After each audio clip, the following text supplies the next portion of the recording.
Welcome. This is Paula Chafee-Scardamelia of DiviningTheMuse.com with your Monday Tarot message from the Muse for the week of November 25th. And a freezing cold one it is.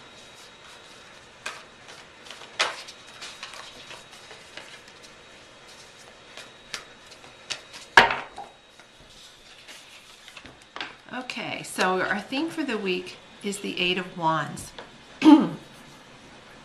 Okay, Wands is the element of fire, of spirit, creativity, career, and work.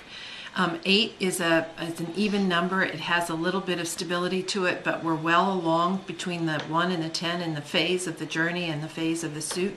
In the back here, we have the sign of Sagittarius. You can see him with his bow and arrow, this zodiac sign. Sagittarius is about travel, about getting out in the world, about things moving quickly.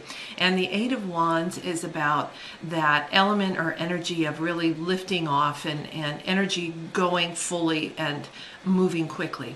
So for your theme for this week, it's to really pay attention to where the creative projects and the creative path and process already has its own momentum, that just another little few days or minutes or hours or steps and things will really launch. So look at this week, just be aware of how the energy is really pushing and ready to break through.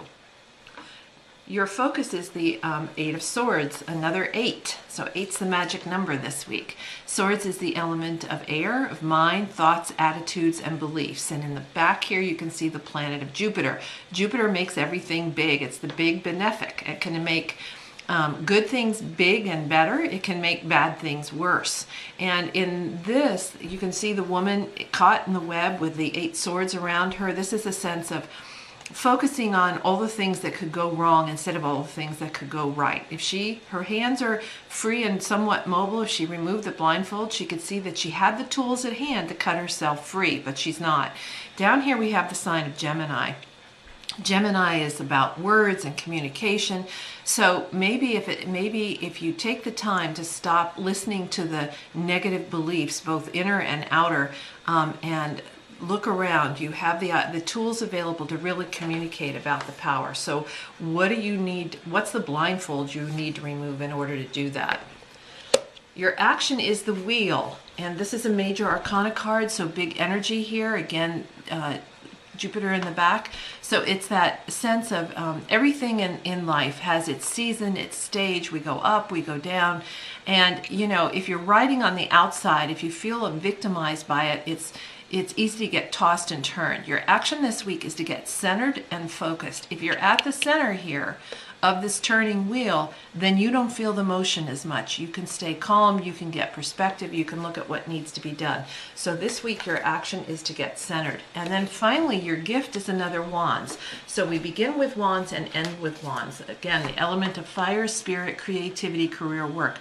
The Knight is the champion. He's the one who has all the skills and power and energy and resources to go out there and do battle for his realm, for his king and queen, for the community, and then return home. So look this week for the gift of someone in your environment who believes in you, who's willing to fight for you, who's willing to champion your cause and your creative work. So as we look at the story for the week, we begin with Wands and ends with Wands. The theme is really about things, creative projects, processes, and paths really being in full motion, another final push, another willingness to just really get out there in the world, and things will start falling into place, will start coming to fruition. So it's really focusing on that energy this week, or being aware of that energy, because your focus is what are the beliefs that you are allowing to disable you and hang you up. What's the blindfold you need to remove in order to see what you need to do, how you need to communicate in order to cut yourself free. Your action then is to get yourself centered and focused so that you don't feel tossed and turned by everything going on around you. And then finally look for the gift of the champion in your environment who will champion your creative work. And this is Paula Chafee-Scardamelia of DiviningTheMuse.com wishing you divine musings.